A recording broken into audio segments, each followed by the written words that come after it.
가장 좋았던 거는 이제 저로부터 출발한다는 거, 그리고 이제 제가 뭐 그동안 이렇게 작업을 하면서 예술가 작업을 좀 하다 보니까 오랫동안 좀 외부에서 좀 많은 것들을 찾았었는데, 이제 이 작업을 하면서 다시 나로 돌아와서 나를 점검할 수 있었다라는 거, 그리고 최종적으로 그 점검을 통해서 자연스럽게 알게 되는 것들을 최종적으로 나중에 버리면서 정말 나한테 진실하게 중요한 게 무엇인가를 질문을 던지고 찾아가는 과정 그 자체가 되게 인상 깊고 좋았습니다. 네, 손을 잡는 나와나 워크샵은 예술가와 예술교사 그 두 가지 정체성을 가지고 고민하시는 분들을 위해서 브랜딩 방법론을 통해서 정체성 찾기를 진행하는 워크샵입니다. 워크샵 시작할 때부터 그 예술교사 아카데미 기획하시는 현장 실무자분들의 고민에서 시작을 한 워크샵이었기 때문에 굉장히 그 예술교사분들이 실제로 고민하시는 것들을 가지고 그 워크샵의 내용을 기획을 했고요. 실제로 만나보니까 예술이라는 분야가 자기만의 세계에서 자기의 어떤 조형을 구축하는 거라고 한다면, 예술교사라는 분들은 세상과의 접점을 만드시는 분들이라서 그분들의 고민이 더 좀 소중하고,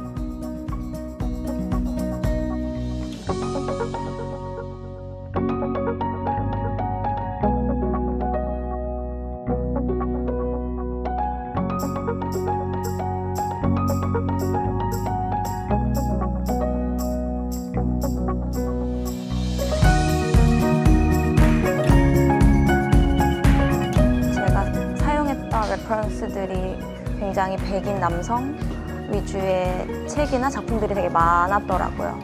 그래서 그런 것들도 조금 더 수정을 하고, 학생들하고 어떤 단어를 쓰면 더 학생들이 수업에서 배제되지 않는 조금 더 그런 교육을 받을 수 있는지에 대해서 서로 대화를 나누는 과정 속에서 뭔가 불편한 지점을 찾고 이야기하는 것으로써 주제 이해나 공감에 다가간다는 측면도 굉장히 참신하게 느껴졌고요.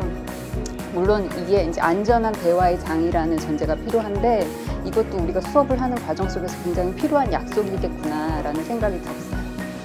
저희가 생각하기에 가장 중요한 질문은 인종차별이라는 그런 아주 복잡하고 어려운 그런 질문이 우리의 창작 활동, 그리고 우리가 가르치는 교실, 그리고 우리가 생활하는 공간의 일부라는 것입니다. 많은 참가자분들이 처음부터 질문을 해주셨던 게 저는 한국에서 태어나서 한국에서만 자라고 한국 학생들을 대하고 있기 때문에 인종차별을 느낄 경험이 별로 없었습니다.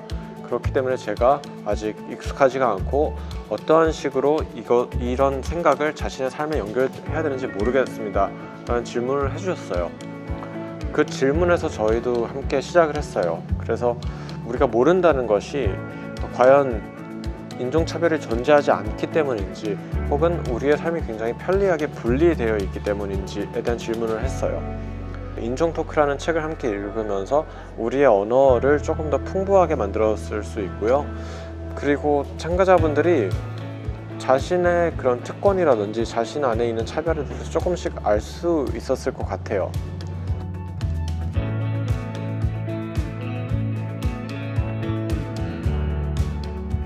과연 예술이 이 자연과 어떤 관계를 맺고 어떻게 발화되어야 하는가, 그 지점에 대한 고민을 딱 안고 이제 제가 살아갈 수 있게 된 어떤 발판이 된 것 같아서. 사각사각은 그 말에서 나오는 경쾌한 사운드처럼 무언가 바스라질 때 이렇게 움켜쥐는 동작과 그것이 바스라질 때 나는 소리가 결합된 어떤 상상할 수 있는 소리잖아요. 그래서 참가자 선생님들이 같이 저희와 골목길을 걷거나 숲길을 걸으면서 이런 소리라던가 아니면은 다른 감각들을 간지럽히고 자극하고 일깨우는 그런 워크숍이 되면 좋겠다라고 해서 정한 이름이고요. 그리고 프로그램 자체는 서촌이라는 되게 오래된 동네, 그리고 전통적인 어떤 공간이라던가 전통적으로 아니면 역사적으로 유명한 사람들이 태어나고 활동한 장소이기도 하고요. 그 주변에 서울의 대표적인 생태 공간인 인왕산, 이 두 공간을 골목을 걷거나 숲길을 걸으면서 다양한 감각들을 깨워보는 그런 워크숍이라고 할 수 있겠습니다.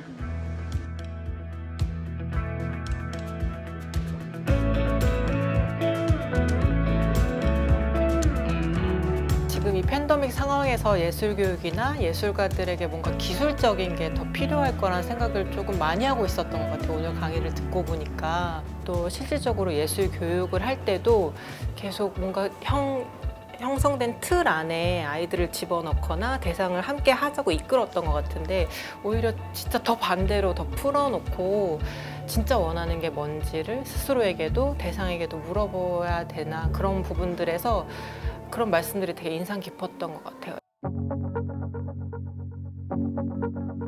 우리 안에 내재되어 있는 야성성을 어떻게 끌어내는 그 문화예술 교육을 고민할 것인지, 그게 좀 필요하다는 생각이 들었고요. 내 안에 있는 시인을 끄집어내고 내 안에 예술가를 끄집어내자라고 하는 게 오늘의 그 골자였고요. 그것을 좀 뒷받침할 수 있는 어떤 그 자유로운 어떤 형식의 변화, 제도의 변화, 이런 것들이 좀 필요하다는 지금 우리가 지금까지 생각해왔던 굉장히 당연시 되었던 어떤 삶의 양태들이 지금 중단됐고, 그 삶의 중단된 양태를 저는 오늘 그 서구 중심적인 어떤 모더니티, 그 모더니티가 지금 현재 강력하게 물질적인 어떤 조건이 되고 있는 어떤 기술 중심적 어떤 사고와 시장 중심적 어떤 사고에 대한 얘기를 했어요.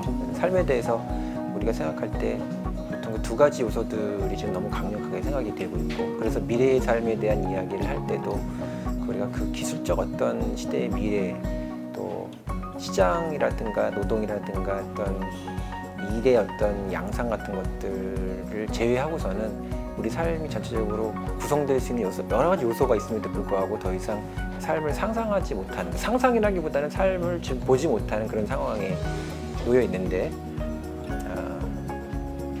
이 팬데믹이라는 상황이 그렇게 우리가 삶을 보는 것이 마땅하냐라는 이런 어떤 질문을 이제 하게 하고 중단시킨 상황이기 때문에 이 중단의 의미를 잘 새겨보는 게 필요하고, 그 중단의 의미를 새겨보는 데에 예술이 굉장히 강력한 질문의 역할을 할 것이다. 그런 삶의 패턴에 대해서 판단 유보하고 중재하게 하는 그런 역할들이 예술이 해야 되지 않는가. 기술을 가르치는 게 아니라 삶에 대한 어떤 전환적 삶에 대한 질문을 던지고, 이렇게 무뎌져 있는 감각을 이렇게 일깨우게 하는, 그것으로 나아가는 어떤 역할과 책임감과 어떤 그런 프로세스를 발명하는 게 되게 필요하지 않을까.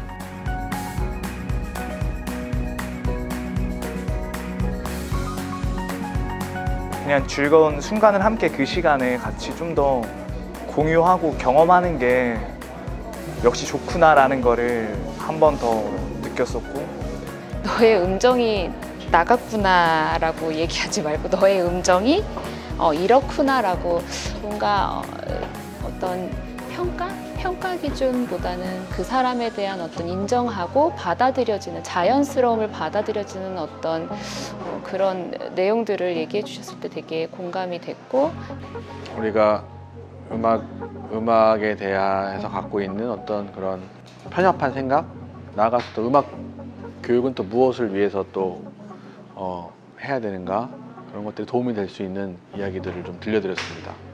보통 음악은 우리가 들을 수 있는 그런 음악들에서 그런 것들을 또 전부라고 생각하는 경향이 있는데, 사실 그렇지 않다는 말씀을 드려서 마음속에 있는 본질적인 것들을 좀 꺼낼 수 있는 그런